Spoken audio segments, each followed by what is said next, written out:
Well, good morning, everybody. Thanks for joining us on a Daybreak Plus here on KVUE Plus, streaming free on your TV. I'm Rob Evans, alongside meteorologist Casey Sherman and Hannah Rucker, of course, as always. And look, very bright today. Very beautiful colors, very bright. Summertime. Yeah, it's summertime. That's and right. it's feeling like it too out there for sure. Yeah, well, I mean, we're really going to feel like it by this weekend. That's what we've got. The 100-degree heat on the way. Today, not too bad compared to that, but we will be a little bit above average as far as those highs go. Coming off of a hot one yesterday where we were dry. Today, that changes. Notice already some showers working their way into Mason County. Mason County is the only area so far that's seen really much rain this morning, although we have had a couple sprinkles out towards areas like Dripping Springs, Hamilton Pool. Most of us have been dry so far to start your Tuesday morning. We're tracking this line of rain and storms. It's working its way in from the west, and I do think we'll start to see this approach areas like Gillespie County within about the next 2 to 3 hours. This particular timer giving it about 2.5 hours before it begins to reach that area if it manages to hold together. So that's one of the things we'll be watching out for the hill country areas. I do think most of us across the I-35 corridor, though, today will be pretty quiet. We've got this line of storms extending up towards parts of north central Texas. It's out ahead of a dry line that extends from a cold front that's going to be working its way into our area by tonight. And as this front does so, it'll in return spark up some showers, some storms through the overnight time frame, where we will have to watch out for the potential of seeing some severe thunderstorm activity. We've got that level 2 out of 5 risk clipping at least north parts of our hill country counties. That includes Burnett County, parts of Llano County, and Mason County, with that level 1 out of 5 risk extending out across the I-35 corridor. We'll have to watch for, especially overnight tonight, the potential of seeing some gusty, damaging winds along with some hail out of what will just be isolated thunderstorms. Not all of us seeing rain from this. They'll be pretty hit or miss. Notice as we enter later this morning, some showers and storms possible out across the hill country areas. Most of us dry throughout the day. It's not until after sunset that we'll start to track some of these possibly stronger storms rolling through the area. And again, that coverage, though, it's still going to be pretty spotty. 93 degrees for our high temperature today. I'm tracking additional showers and storms possible for tomorrow, and then a big time warm up as we head into the weekend. I'll show you when we should be reaching 100 degrees for our high temperature coming up. Ooh, a steamy week ahead. Thanks, Casey. Happy Tuesday, y'all. How we doing? It's 7:03. Let's take a live look out across the area as we're heading out the door now. And goodness, we've been having a little bit of a tough time moving through Walnut Forest today. A little bit earlier, we had a crash, and then we had a stalled vehicle that was impacting both sides of the highway. Taking a look now, you can see we're still seeing some slowdowns out there, but certainly clearing up. Looking a lot better if you are coming and going out from the Round Rock area today. Let's take a look at the rest of this pesky map here. So there's where our trouble spot was there at North Lamar, kind of lighten up that orange again. So looking good. Hopefully we can get it green. Seeing some slowdowns if you are traveling southbound on Mopac towards the Domain, kind of that little trouble spot there just south of Palmer. And let's go ahead and take a look. If you are coming in, still seeing some slowdowns approaching the South Austin terminal, that typical trouble spot near Burleson. We also have a little bit of car trouble right outside of Circuit of the Americas if you're going for a race today. And that is on the 130 toll road northbound right there that exited FM 812. Let's take a look. Earlier, we had a crash impacting Garfield commuters in the westbound lanes on Bastrop Highway. That is cleared up. So once again, hopefully we can also light that up green for you as well. If you're coming in from Bastrop, just noticing a minor slowdown where El Camino Real merges onto Bastrop Highway. Good morning, Cedar Creek. Seeing some slowdowns for y'all as well. Manor, you guys are going 35 miles per hour right now on 290 coming to visit us here in Austin, and kind of that slow crawl that we know in Buda, but no active crashes there as today, but just kind of a lot of road work. They're going to be doing a new paving project the next couple nights, and that's going to be over that 45 flyover. But right now, Buda, 35 minutes if you're heading to downtown Austin, and Round Rock, that is looking a whole lot better there at 20 minutes. Mopac still looking great, under 20 minutes across the board right now. Hey, and thank you. Happening today, Austin City Council will discuss the future of Austin PD's license plate reader program. Now, some council members say they want to end the program for privacy reasons. KVUE's Brianna Perez joins us now live in studio with the details. Brianna. Yeah, Rob, it's been a little more than a year since City Council allowed the City Austin Police Department pilot program. Now some are calling for it to end. A recent audit shows out of roughly 75 million license plates scanned during a 9-month period, the devices helped in 165 arrests and possibly 134 prosecutions. But some council members are concerned about the language in the contract with Flock, the company who makes the cameras. The council members say it would allow the private company to share APD's data with outside agencies. 8 agencies have requested data, including Texas DPS. That's why Councilmember Mike Siegel wants to end the program. We're a city that welcomes immigrants, that respects reproductive choice, that respects people seeking gender-affirming care. And so we can't state those values and also collaborate with the kind of electronic surveillance program that puts those people at risk. Meanwhile, the APD union president says that ending the contract would undo years of work and hurt the department's ability to solve crime. He says technology is a critical component of policing right now, especially when they are facing staff shortages. Today, City Council will discuss what to do next about the pilot program and plans to have a final vote on Thursday. Rob. All right, Brianna, thank you very much for that. And now is the time of the year when people enjoy time on the water. It is the city of San Marcos proposing some changes to help keep the San Marcos River clean and beautiful. Is part of the reason people want to live there. It's just stunning, right? You went to school there, you know the best. Oh, it's right? just the precious gem. And the thing is, you can really float the river technically year round. It stays 72 degrees and it's just wonderful. But here's the thing, it could cost you a little bit more. They really want to be protective of this water. KVUE's Malia Mazumoto joins us live from San Marcos. Hello, Malia. There we go. We got some light on that beautiful water there. And you've been having so much fun out there. Are they still surfing and floating around? Yeah, Hannah and Rob, it is great out here. People are already on the water. You expect they love to use this natural resource. It's great. But there's could be some changes, so I'll tell you all about it. During San Marcos City Council's last meeting, the Parks and Recreation Department, they asked council members if they would consider adding a fee for any out-of-town visitors who come to Rio Vista Park. It's one of the popular spots here along the river, obviously. Now, under this potential plan, locals, they wouldn't have to pay for it, but it would be a $25 fee for a group of up to 10 people who are out-of-town visitors and $5 for individuals. And then kids 6 years and younger would be free. Now, they say locals would be anyone who lives within the city limits of San Marcos.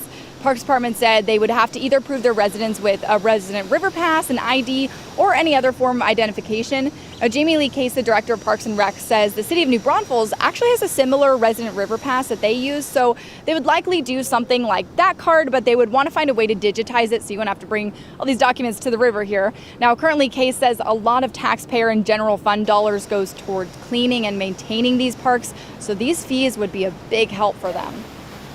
If we're able to increase our revenues in another way, we're able to offset those general fund expenditures and be able to spend them on other things that our community needs versus having to spend money on constant litter pickups and those sorts of things.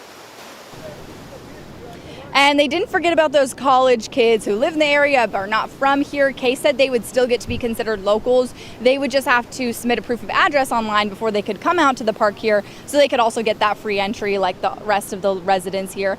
Now, like we said, this is still in the works. Nothing has been decided, but council is set to talk about this again at their first work session in July, that meeting that's going to be happening. But it still takes 2 readings for an ordinance to pass. So even if council does decide to move forward on it, that likely won't happen until August. So these fee changes wouldn't be happening until next summer. But again, that's if council decides to move forward on this. So they still have a lot to talk about. It'll be definitely interesting to watch what goes on with this. Live in San Marcos, Malia Mazumoto, KVUE News. Oh yeah, they're enforcing the can ban now as well. So we got to do what we can. Yeah, and Malia, Yes, we were talking that's about going this on, yeah. while we were showing the video of so the water doesn't really look like that normally, Hannah. It looks like what you're seeing behind you, but the heavy rains made it look dirty, but it's beautiful river, Hannah. Oh, you have to see it. It is crystal clear when you walk up there, but I agree. Yeah, I think those downpours kind of gave it all a good stir. Oh, he's still going strong. Dang, he's got good movement too. Oh yeah, Very nice. they're still going. How do you learn how to surf They look like being in the middle of locals. Texas? That's incredible. Hey, we find a way, man. That's all we right. find a way. Our beautiful waterways here. He's doing fantastic. And the fact that we're digital, we're online, we could keep watching him until he Shouldn't falls. this just be the show? We should just have him keep watching until he falls. It's really the little things these days. I could watch this longer than I'd like to admit. You know how his mom and dad are watching, like, wow, that's my boy right there. His buddy's like, yeah, don't fall, don't fall. He's grinning ear to ear. He knows. He knows. He's giving doing us great. the people what they want. Okay. All right, Malia, thank you very much. Oh, switch, there he goes. Now we can lose the shot. Malia, thank you very much. Go rescue that swimmer.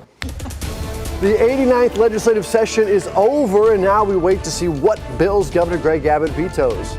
Some people are pushing for the governor to veto Senate Bill 3, which is a ban on all consumable THC products. Lieutenant Governor Dan Patrick says hemp products are unregulated and dangerous. But hemp advocates argue the products are safe, they are tested, and they are already regulated. The advocates delivered more than 114,000 petitions, warning the ban could destroy a multi-billion-dollar industry and 53,000 jobs. This is policy that takes away an entire industry from someone, and it takes away jobs, it takes away money, it takes away a ton of things. There are going to be a ton of devastation from this bill, both physically and mentally to our community as well as economically. Now, the governor has until the 22nd to decide what to do with that bill. And today, Governor Greg Abbott is expected to sign bills on bail reform in Houston. Bail reform is one of the governor's priorities during this legislative session. We've seen tracking Senate Bill 9 and Senate Bill 40. So SB 9 would restrict who is eligible for release on personal bonds and allows the state to appeal bail decisions. SB 40 would ban cities or counties from providing taxpayer money to nonprofits that pay for bonds. Governor Abbott is holding the bill signing today at 2 p.m. once again in Houston. The police in San Antonio are investigating the murder of actor Jonathan Joss. Of course, he is best known as the voice of John Redcorn on the Texas classic King of the Hill. Joss was shot and killed outside his San Antonio home in what police say was an ongoing dispute with a neighbor. As ABC's Andrew Dimbert reports, those close to Joss believe it might have been a little more personal than that. The entertainment world is mourning the loss of actor Jonathan Joss, best known for voicing John Redcorn on the hit animated series King of the Hill. A kick and a miss for John no-scoring Redcorn. I thought we said no bouncies. Joss was shot and killed Sunday outside his San Antonio property in what police are calling a dispute with a neighbor. Joss's husband says they returned to check on the site of their burned-down home. A fire in January also killed their 3 dogs. He says they were grieving, standing side by side, when the man fired. He claims the two were targeted for being gay, but police say there's no evidence to support that claim. Other neighbors say Joss had been protective of his property. We would see him down the street yelling. Joss, who was of Apache and Comanche descent, built a career portraying Native American characters, starring alongside Sylvester Stallone in Tulsa King. You got a last name. You got a problem? I got serious problems. To playing tribal chief Ken Hotate on Parks and Recreation. Why don't we retire to my longhouse and smoke the ceremonial peace pipe to celebrate? Is he joking? But in his final days, Joss seemed deeply frustrated. On Friday, he disrupted a panel featuring the King of the Hill cast and creator, angry over not being part of the show's upcoming revival. I'm an actor. I see a mic, I use it. I see it wrong, I make it right. Joss was let out by security. Then on Saturday, he spoke candidly on a podcast about January's house fire and his mental health struggles. My house got burned down. They could not rule out arson. Authorities have arrested the 56-year-old neighbor, charging him with murder. Andrew Dimbert, ABC News, New York. 7:14 right now, and people in Central East Austin say they're still in shock about a house fire that killed 2 people. It happened early yesterday morning on Pecan Springs Road. Austin Fire said 3 people were inside. 1 person got out. Firefighters pulled a woman through a window, but she did not survive. They also found a man dead inside. Next door neighbor Jim Onger says that police woke him up and told him to evacuate his home. Take a listen. Saw the house was on fire, flames shooting up, and still a lot of flaming debris in the area. And now I feel bad whenever anybody dies, especially like that. Arson investigators are continuing to look for the cause of that fire. And in other local news today, Leander ISD is considering consolidating some schools due to low enrollment. Several elementary schools in the district are running below 60% capacity, and enrollment is slowing in some areas. And now the school board is weighing 3 options. 1, consolidate 3 campuses, which could save more than $4 million. 2, adjust staffing at low enrollment schools, meaning some teachers or coaches might split time between the campuses. And 3, a hybrid plan with partial consolidation. But not everyone's on board with this. Some parents, well, they're pushing back against these proposals and what they're hearing. And it was absolutely crushing to me as a parent. It was mostly sad just because there are alternatives that we could pursue, that we could use for all of the schools, for Steiner Ranch, for Cypress, for Fabian, and we didn't feel like, as parents, like those were being listened to at all. The district says they're hoping to get more feedback from the community in August, with the board hopefully making a final decision on a path at the beginning of September.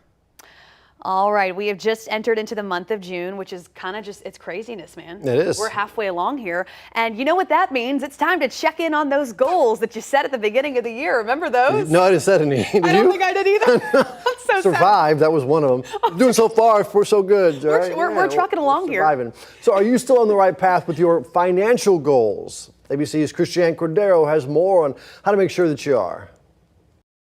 We are almost halfway through 2025, and experts say now is a good time to check in on your financial goals. I think a lot of people, set goals for themselves at the beginning of the year.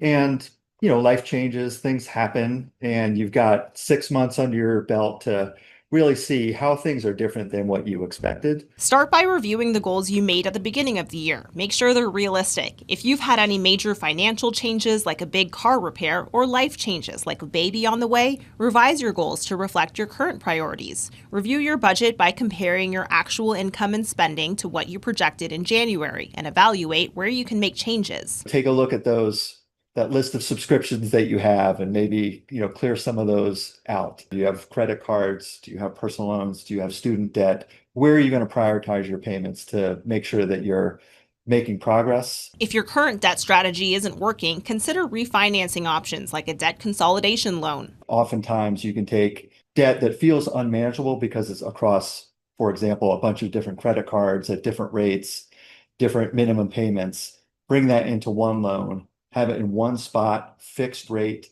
and really put yourself on a budget to be able to manage that debt down over time. Consider rebalancing your investment portfolio if your allocations have drifted due to market changes. And assess your emergency fund. If your savings are below target, create a plan to steadily increase contributions. I think it is important to prioritize having an emergency savings set aside. We often see as a good rule of thumb 3 to 6 months of living expenses. No matter how the first half of the year is going, you can reset your game plan for the next 6 months. Christiane Cordero, ABC News, Washington. Trying to collect thousands of purses, backpacks, and diaper bags to give to people escaping domestic violence. The Texas Advocacy Project launched its annual Handbags and Backpacks for Hope campaign yesterday. So inside each donated bag has a tag that will tell people how to get in contact with a free attorney from the Texas Advocacy Project so they can get away from their abuser. Be it a protective order, be it a divorce, be it custody, maybe just help getting out of their lease. Maybe it's access to crime victims' compensation. But you're going to need the support of an attorney to walk you through that, and in order to be able to get that court order in safety. Very important. And for more details on how to donate and the resources the Texas Advocacy Project offers, you can look for this story on our website, KVUE.com.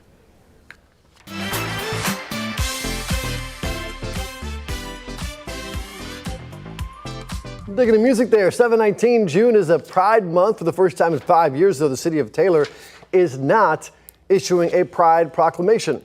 Now, there's a petition going around online to reverse that decision. According to the petition, the mayor of Taylor denied the official proclamation. Taylor Pride organizers say it undermines progress made in Williamson County. KVUE reached out to the city for a comment. We're still waiting to hear back. The annual Taylor Pride Festival still is happening in Heritage Square Park. It's set for June 28th. A lot of other Pride events happening in the Austin area. Travis County officials will hold a Pride flag raising ceremony at 11:30 today. Round Rock hosts a Pride Parade Saturday. Marble Falls and the Highland Lakes will hold a celebration on the 14th. Taylor celebration again the 28th. And Austin's Pride celebration for the parade happens in late August. That's due in part because all the students come back and they're the ones who really help put on that massive parade. They bring it to life. And hey, we now know when Blues on the Green will happen this year. If you haven't been, you got to go at least once. It is magic out there during that golden hour. Zilker Park, everyone brings a little picnic and a great way to meet people too. Organizers announced the free concert series is set for August 5th and 6th. The beautiful Zilker Park there. But hey, they haven't announced yet who's performing. And last year, you might remember, the concert series almost didn't happen because of funding issues. But they were able to save it with support from the city and good old HEB, really the backbone of the state of Texas, if you ask me. And, you know, but really this live music scene, it really is a reminder we got to support our musicians or it's going to go away, you know? Never been there. Have you been to Blues on the Greens yet? You've only been here for a short time. Yeah, when is it? It happens what, summer? Yes, it happens. It happens a little bit past our bedtime. So what we'll do is we'll sneak you in a little off day the next day and we'll put you and Kringle out there and you can go enjoy your little puppy dog. Gotta go see it, yeah. Yes, good stuff. I've never been there yet, 4 years. Yeah, take me. You want to go? Van, Okay, yeah, we'll do it then. But then are we all off the next day then? Because then we have to get sleep. Or we just don't sleep. You're already working on your car. Yeah, we'll have a golden hour party at Zilker Park. It's going down in August. Beautiful place. All right, thanks again, everybody, for watching Daybreak Plus. We've got another quick weather and traffic update coming at you on our TV audience. We'll be back then with more local news for you right here on KVUE Plus. Thanks for watching, everybody. We'll see you back here in a couple of minutes.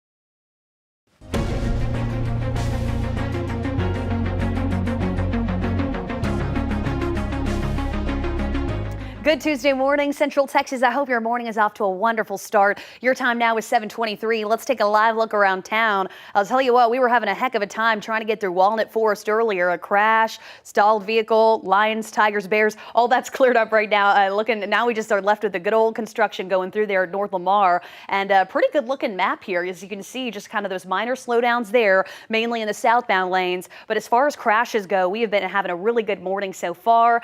Smooth travel, just that stop and go through Onion Creek there, and a minor slowdown approaching the South Austin terminal. We had a stalled vehicle outside of Coda. That's cleared up. And still a remnant of a slowdown. We had a crash on Bastrop Highway westbound approaching Garfield at Wolf Drive. That's also cleared. So we're cooking with gas over here. What about you, Casey? Well, we are now tracking actually some rain and some thunderstorms rolling into the hill country. Mason County, you've been tracking and dealing with some downpours. We've seen a couple flashes of lightning here, but notice we have a band of some heavier rain along with some thunderstorm activity now approaching the hill country. Would expect to start to see this move into areas like Gillespie County along with Mason County again with the second band of rain and thunderstorms within about the next 50 minutes to an hour or so. So heads up for those areas for the potential to see some additional rounds of showers and storms. Mostly at 35 corridor, I think going to be pretty quiet as we take you through the day today. We'll be looking at a partly cloudy sky with maybe a chance of seeing an isolated shower, but higher chances for rain and storms will arrive as we head into tonight, where we could see some isolated strong to severe storms with hail along with some gusty to damaging winds. Tomorrow we lose that severe weather threat, but we will be looking at additional spotty showers and storms. That's our last day of the rain. After that, Thursday, Friday, and into the weekend, we are drying things out and really heating things up. We're talking about the return of triple-digit heat by Sunday afternoon.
All right, good Tuesday morning. Welcome back to Daybreak Plus on KVUE Plus, streaming free, of course, on your TV, but you know that already because you're watching. I'm Brian Mays. And I'm Hannah Rucker. You can't get rid of us. We've got all your coverage all morning. And of Even course, if you try, right? We're going to hunt you down. And we've got meteorologist KC Sherman, who has had her work cut out with her since she's joined our team here.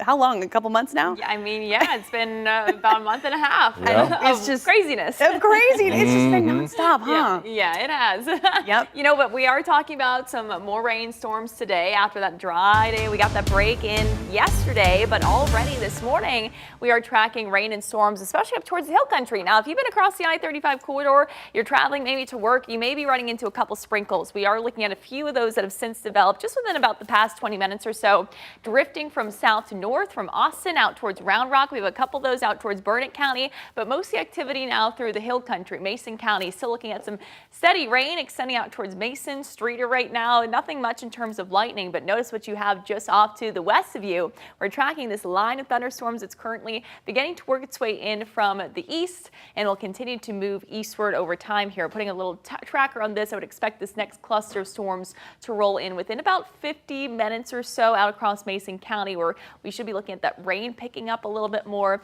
and possibly also some lightning. As for most of us today, though, other than some showers through this morning, I think the good majority of us are actually going to be pretty quiet as we take you into the morning hours. Hill country, though, we'll have to watch out for those rounds of showers and storms. Many of us through this afternoon will be dry, isolated showers possible, but our better chances for rain and storms, especially some stronger storms, will arrive as we head into late tonight and into early tomorrow morning. That's where we could be looking at some stronger storms capable of some hail, some gusty to damaging winds. We do have that level 1 to level 2 risk for severe storms across the area today. More rain, more storms possible as we head into tomorrow, but then some big changes by the end of the week. I'll show you what those are coming up in just a bit. All righty. Thank you so much, Casey. Your time now is 7:30. Let's take a look around town. I'm noticing a little bit of stop and go traveling southbound through that Jollyville area where they're kind of ripping up the highway. One of many things going on here. Looking pretty good, though. Just that minor stop and go approaching Anderson Mill, and then it kind of clears up once you get to the Arboretum. No active crashes as of now, but here's just that little trouble spot I'm referring to southbound right there, Anderson Mill. Looking good in the northbound lanes if you are heading out towards beautiful Cedar Park today, and looking a lot better all morning. We were just really feeling that congestion through Walnut Forest. Now just a little stop and go in the southbound lane, so we can certainly work with that. Actually, I want to go back to that slide because it looks like we are still seeing slowdowns southbound on Mopac approaching the Domain area, but no active crashes there. And on the crash front, we have been doing pretty good.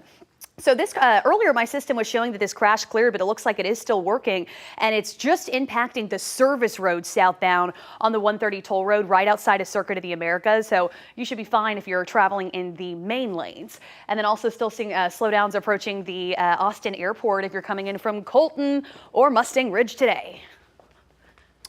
All right, Hannah, thanks so much. The city of Austin is now enforcing new parking rules.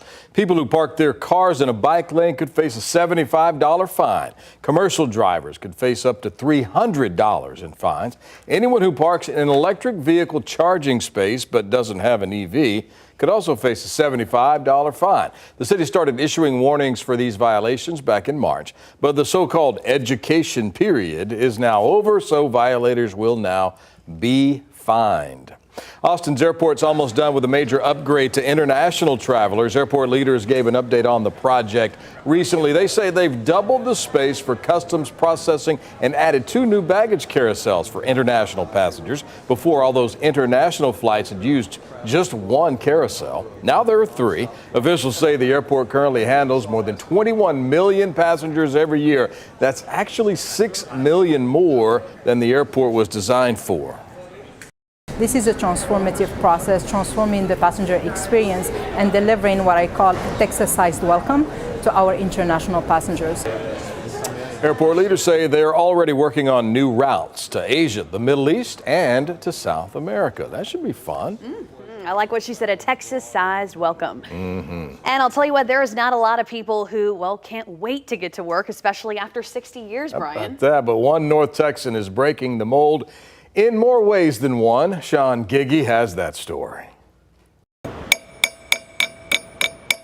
Ask anyone at Standard Aero in Irving, a company that repairs airplane engines, and they'll tell you they don't make them like they used to.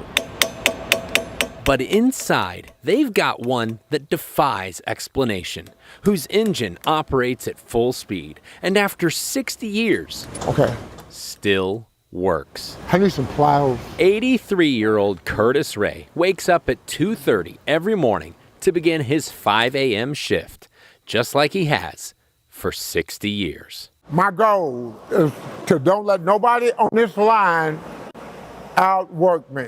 Curtis, who everyone calls K-Ray, started working here in 1965 as the janitor, a job he took so seriously it earned him a promotion. I went to working on the JT-8. After that, his career really took flight. Okay, yeah. Curtis has worked on so many engines, no one at Standard Aero knows them better, which is why today he trains new hires. I don't think I'd be here if it wasn't for him. He's the reason why I'm here. Kind of helps me and gives me light saying, hey, you can do this. If he can do it, that means I can do it.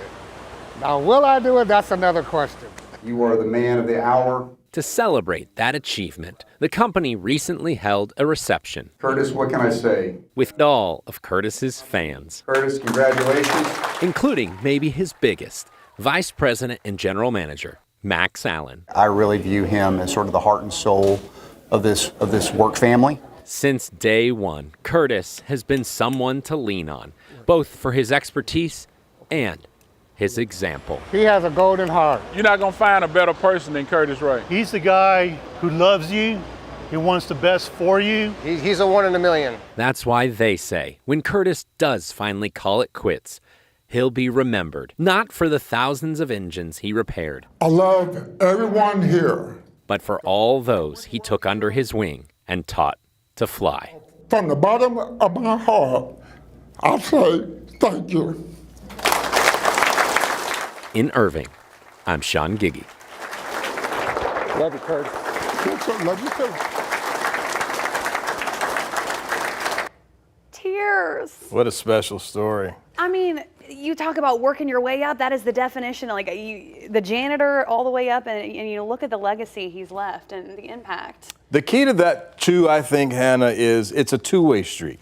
The employee is 50% of it, right, but the employer is the other 50%. So you could tell they enjoyed having him there and made it worth his while to be there for 60 years, which is fantastic for both of them. He clearly got a lot out of it, but they've gotten a lot from him being there, too. You know who that story kind of reminded me of? We had an employee, David Brown, who worked on this shift, and it's like, it's people like that.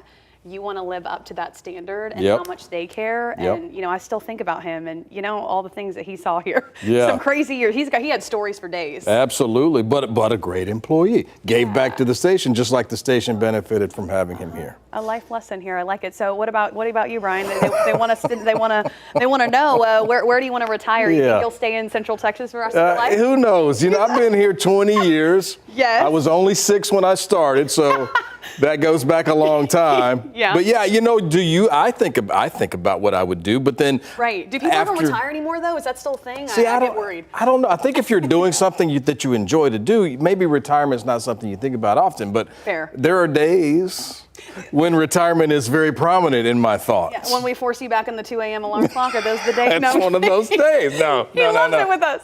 But it is something when you see a story like that and a guy that's been doing the same thing for 60 years, you know that he appreciates the job, first and foremost, but he probably enjoys the job. Right. Or you couldn't do it that long, right? No, I think so, man. And it's one of those things. We love the inspiring stories. We love them. I love that too. All right, how about this? I love this too. Once again, Texas softball in the Women's College World Series final series. There's only 2 teams left. UT shut out the other UT, Tennessee, 2-0 for a spot in the championship series. That game was yesterday. Now, this is the 3rd time, Hannah, in the last 4 years, Texas will play for the national championship. But this time, unlike the other 2, they won't play Oklahoma. Texas Tech took care of Oklahoma last night. So game 1, it's an all-Texas final this year. Texas and Texas Tech will start at 7 o'clock. Game 1 is tomorrow. It's a best of 3, so they'll play tomorrow and they'll play Thursday If one of those teams loses or, wins both of those games, then it's over. But if they go to a game 3, that'll be Friday night. And we'll see. Red Raiders and Longhorns. We're going to smoke them, the Raiders. Well, there's a lot of Red Raiders around here, too. So we'll see. Let us know if you're cheering for one or the other. We'd love to have the competition go here as well. But, yeah, Texas has been good all year. Now, they played earlier this season. The thing with Texas Tech is they got this pitcher from Stanford last year. Right. Great. Secret weapon. Made a little money in the NIL deal. Okay. Went to Lubbock, Texas, which if you got a little money in Lubbock, you might have a lot of money. You've been out there.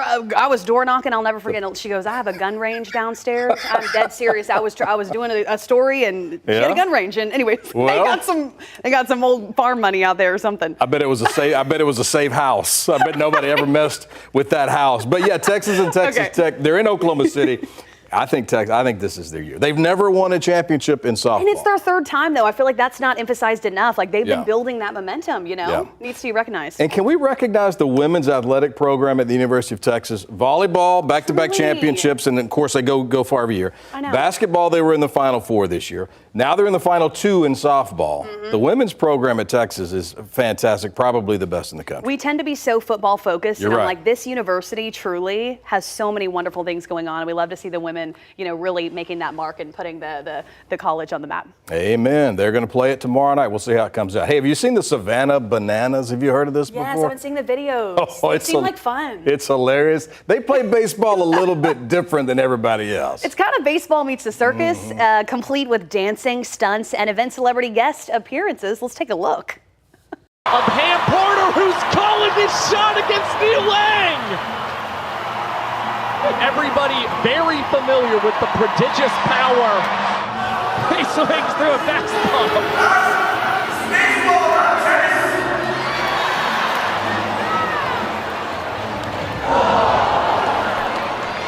Martin Nunez, call that the heater? This one looped into shallow right. Fans, one more time for the great Hambino.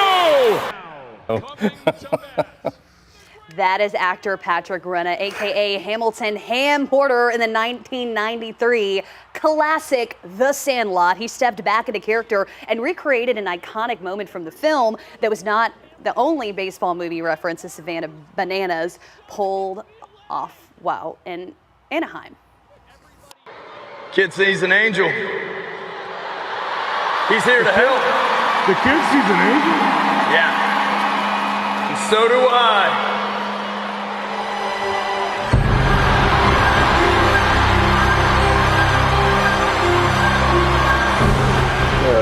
That's former Angels pitcher John Lackey helping the Bananas recreate that moment. You saw the movie Angels in the Outfield. Yeah, that was a great Disney classic. Fun fact, Matthew McConaughey actually had a role in that movie, if you don't remember.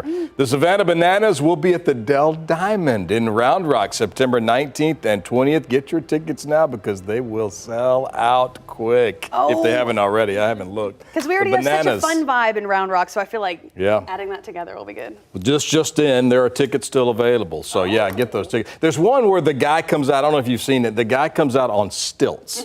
He's like 20 feet tall and pitches from the stilts. I like it's performative baseball. This is fun. Right. It's pretty amazing to see. I don't know if this is a dumb question. So it's the Savannah Bananas, our team, but who do they play? Like, what kind of teams do they play? Is it the same? Are they all the same kind of thing? Or? They're feeder teams, right? Yeah, okay. It's kind of like the Globetrotters where they'll play against like an opponent. But these opponents now, there's actually going to be a team from Texas. They're starting kind of a league of these kind of because they're based. I mean, they actually play a game. There's actual hits and runs and errors and everything else. But this is the performative part of it that people like to see. But they incorporate the actual game. So there is a team coming to Texas. I can't remember where. I'll have to look it up. But there will be like 6, I think, total teams playing in the Banana League. And are they also like as performative? Yeah. They dance and sing. New brand of baseball going on. I know. It's a lot it's of like fun. a play and baseball and a game all in one. All in one. I've seen like the TikToks where they sing and dance. Yeah. Yes. in the field. And Their everything. media team is having a hoot of a time on I that. know, yeah, it's pretty crazy. Yeah, the team is going to be in Frisco, Kevin tells me. The Texas Tailgaters is going to be the name of the team. The Texas team in the Savannah Bananas League. So they're going to play against them. I guess maybe they'll play here in Round Rock. We'll have to wait and see. Yeah. Get your tickets now. Gosh, I'm sure those will sell out quickly. I bet. I bet, yeah. Looks like a fun time. We do have some showers and storms to talk about, though, on our radar. If you're up in the Hill Country, Mason County specifically, we are tracking some rain moving on into that area now. Llano County starting to see some showers. Mason County, if you're there and looking westward, I'm sure you're seeing quite the light show. We're tracking this cluster of storms that's currently now just beginning to edge its way into your area. It's to the west of you, into the London Junction area. This is heading in your direction, and we actually do have a flood advisory out ahead of this batch of showers and storms. Is producing rainfall rates that are heavy. It's already produced in some areas anywhere between about a half an inch to up to an inch in spots. And we will be looking at what could be an additional quarter to an inch to about 3/4 of an inch as this moves through Mason County. So flood advisory through 9:30 this morning, at least for the western portions of Mason County. We'll see if the National Weather Service happens to extend that here as we head into the next hour or so. Putting a quick timer on this, it's moving off to the west around 30 miles per hour. So Streeter, you can expect this around 8:09. That's in about the next 15 to 20 minutes. This next batch of heavier rain and lightning will begin to move into your area. Farther south, we're starting to see some showers now enter into Gillespie County. Harper now starting to see some showers, a little lightning strike there. You might be hearing some rumbles of thunder. This is now moving into your direction, and all this will continue to kind of work its way into the Hill Country here over the next couple hours. I do expect this will weaken as it tries to work its way closer to the I-35 corridor, but we'll have to watch this and monitor the trends with this as it continues to move off to the east. I-35 corridor, we have seen some showers. Round Rock area, Dripping Springs, Austin area, a couple light showers, but most of the activity has been to the west of us. This all comes ahead of a dry line that's now working its way through the state that's been sparking this line of showers and storms that extends from north to south. And then we've got our next weather producer that's currently just to the north of us. It's a front that's going to be dropping southward and eventually leading to additional rounds of more rain and thunderstorms as we head into tonight. So after that drier day that we had yesterday, we're into what's going to be a brief active weather pattern both today, tonight, and also into tomorrow. Most of us right now dealing with a cloudy sky. Round Rock, I know you've seen a couple little light passing showers so far this morning. We've seen a couple of them out through the Austin area with temperatures in the upper 70s. And most of us just dealing with a cloudy sky. Rain and storms will continue to try to work their way into the Hill Country here over about the next couple hours. Again, I don't anticipate a whole lot of that to work its way towards the I-35 corridor. I do think it's going to be weakening, but we'll watch for that potential. Otherwise, we keep it fairly quiet today with a 20% chance for some isolated showers and storms. Overnight tonight, that's when we'll be tracking that front that'll be approaching from the north. This will help fire up some showers and storms closer to around sunset. And then through the overnight time frame, we'll be tracking the potential for more isolated rain and thunderstorms, some of which could become strong to possibly severe. We've got that level 1 to level 2 risk for severe storms across the area. Better potential to see stronger storms will be up towards the Hill Country. That's where it could be looking at some large hail. The higher threat, though, out of these storms will be the gusty to damaging winds. Notice that it extends all the way to the I-35 corridor. And our tornado threat, it's not completely zero, but it is low for those Hill Country areas for tonight. Highs today back into the middle 90s. Tomorrow we're going to be waking up into the middle 70s, and then we're back into what will be the lower 90s for tomorrow afternoon, a seasonal day, and then we are turning hot, turning up the heat here as we head into the weekend. Hot high pressure building, and then we're talking about triple-digit temperatures by Sunday afternoon. Creeping in. Thank you so much, Casey. It is 7:46 this morning across Central Texas. Let's go ahead and take a look here. Earlier, I was seeing a slowdown in Jollyville, 183. If you're coming in from Cedar Park, that is cleared up. We still have these crews, though, working hard along the frontage roads here. We do have a new crash, though, in Leander. Good morning to you. This is on 183 near Gabriel Drive, heading southbound from the Liberty Hill area towards Leander right now. So seeing some minor delays there. But overall, looking pretty good out there. And if you're getting on 29 through Liberty Hill, also looking good for y'all. Good morning to you. Let's take a look across the rest of the map. Good morning to my Hutto Hippos. We do have an incident right now on East Palm Valley impacting the eastbound lanes at your County Road 136. If you're heading out maybe towards the Taylor area. Looking better in Walnut Forest, finally. It's been kind of a tough morning there, and still seeing some stop and go. Mopac southbound approaching the Domain. All right, Hannah, thanks a lot. This next story sounds a little like the Three Bears, but in reverse. Police in Naples, Florida say a bear was found in a spot that was just right to take a nap, except the spot was the lobby of a condo complex under construction.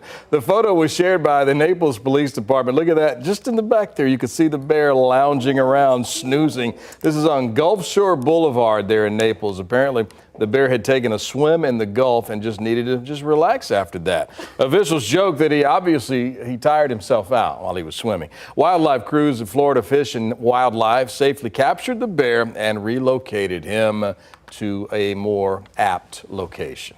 Little sleepy baby, just needed a little snoozy. That's not very common in Florida, though, is it? I was about to Actually, say. so I used to live in Fort Myers, which is just north of Naples. Yeah. And you do see bear there randomly. Interesting. Swimming in the ocean, not so much, but you see bear, you see cougar, panthers. I mean, alligators obviously is a common one. Yeah.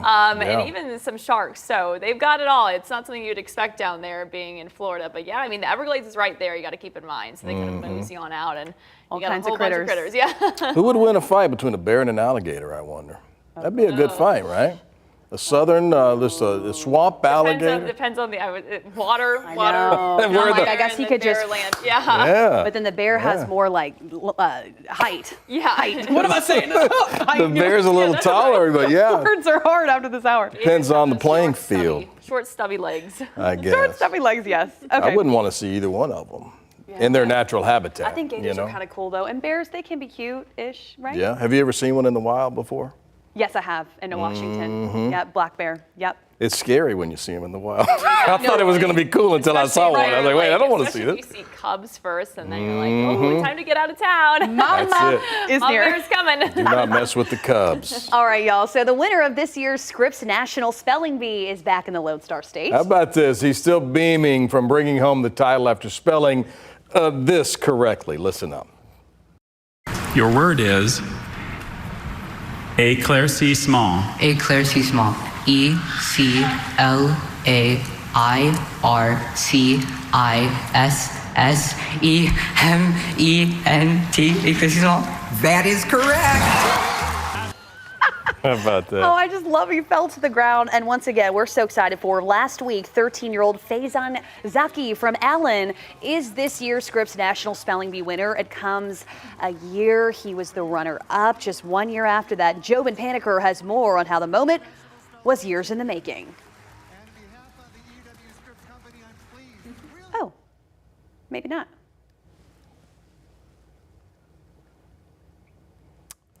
Having some trouble with that Jobin Paniker story, but I'm sure it was fantastic. Remember when Kevin made us all spell words and we were sweating on Friday? We were going to see, if I was going to be here, she had to go shoot a story, but we were going to give her a spelling bee today. Oh, you should have, so she could to join have on the her fun. enjoy what we enjoyed last week. Yes. But she's not here. She's like, I fondly remember this on Friday.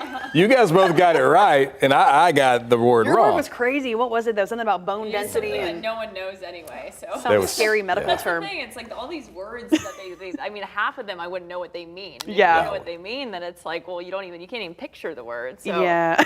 Or to pronounce the word. Smart, or to pronounce the word. Yeah, I couldn't have pronounced that word. Reading it off the teleprompter, I have no idea what that. And I've heard it 10 times. I still couldn't have pronounced it. We still don't know what that is. And the definitions too. It's crazy. Yeah, That's a smart lot. kids for sure. All right, here are 3 things you need to know on this Tuesday morning. Austin City Council debating the future of the police department's license plate reader program.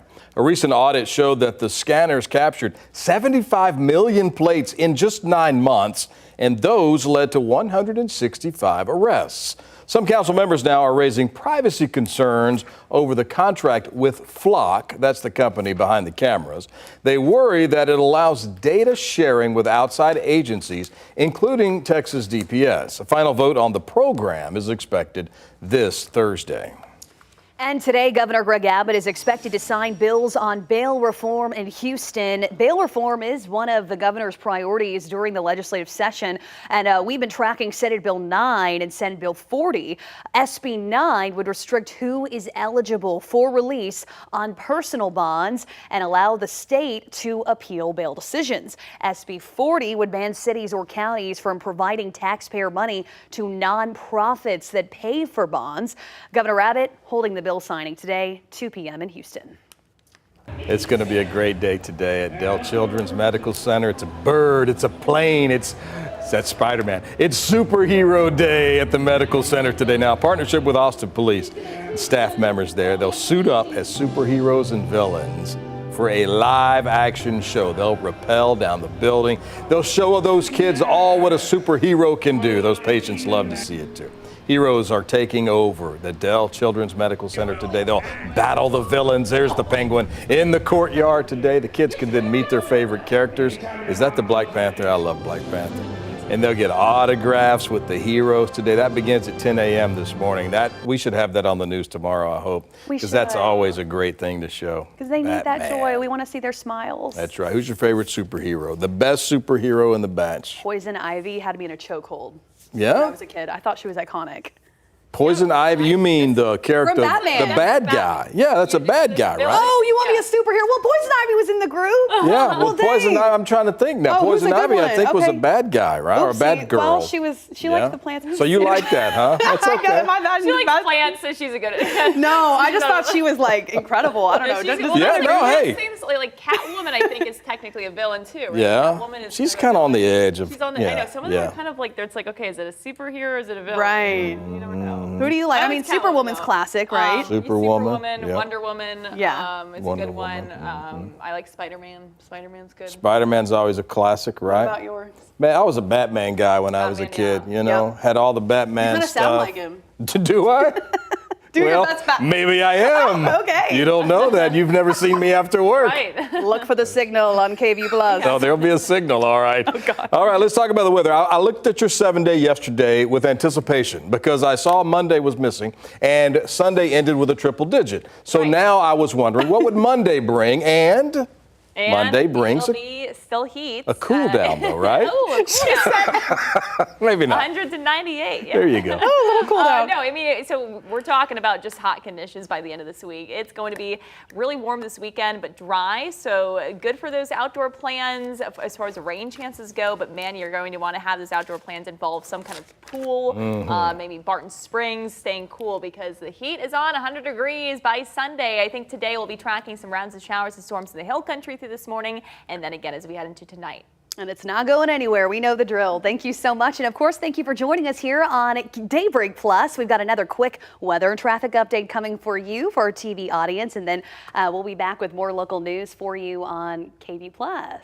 For a little, or no, I guess this is the last one on KVUE Plus. Who knows? Maybe. Maybe not. Stay tuned. We'll see you on the TV one way or another.